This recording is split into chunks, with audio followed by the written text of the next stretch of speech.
ব্যস্ত শহরের জীবন থেকে একটু দূরে আজ আমরা চলে এসেছি ঘাটাইলের পাহাড়ি অঞ্চলের শিমুলতলার উপরে এই শান্ত পাহাড়ি পরিবেশে। খোলা আকাশ, চারিদিকে সবুজ, আর মনটা যেন একদম ফ্রেশ হয়ে যায়। বন্ধু এবং বড় ভাইদের সাথে এমন একটা বিকেল সত্যি বলতে প্ল্যান ছিল না কোনো, হঠাৎ করে বের হয়ে পড়া। আমাদের সাথে আছে আমাদের প্রিয় মোটর সাইকেলগুলো, আর আছে কিছু ছোট ছোট ইফতারের আয়োজন। ইফতার মানে শুধু খাবার না, ইফতার মানে একসাথে বসা, গল্প করা, আর এই ছোট্ট ছোট্ট মুহূর্তগুলোকে উপভোগ করা। দেখুন এই আকাশটা, সূর্যটা ধীরে ধীরে ডুবে যাচ্ছে।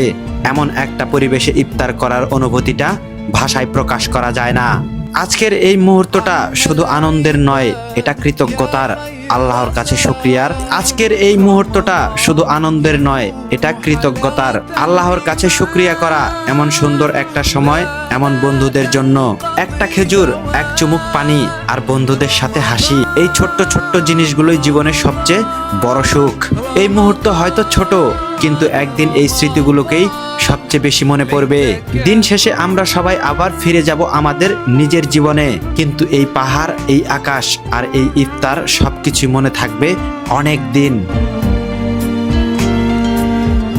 আপনাদের যদি এমন সুযোগ থাকে, বন্ধুদের নিয়ে একদিন বের হয়ে যান, কারণ জীবনের সবচেয়ে সুন্দর মুহূর্তগুলো প্ল্যান করে হয় না, হঠাৎ করেই তৈরি হয়। প্রিয় বন্ধুরা, দেখতে দেখতে কিন্তু রমজান মাসও শেষ। হয়তো চাইলেও আর আমরা এরকম পরিবেশ তৈরি করতে পারবো না।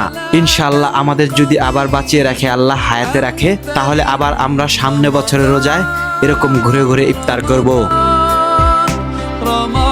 প্রিয় বন্ধুরা, আমার এই ভিডিওটি আপনাদের কাছে কেমন লাগলো সেটি কিন্তু অবশ্যই কমেন্ট করে জানাবেন, এবং যারা প্রবাসে আছেন তাদের জন্য দোয়া রইল, তাদের ঈদ যেন পরিবার ছাড়া প্রবাসের মাটিতে অনেক ভালো কাটে। সবাই ভালো থাকবেন এবং সুস্থ থাকবেন। দেখা হচ্ছে আবার পরবর্তী নতুন কোনো ভিডিওতে। আল্লাহ হাফেজ।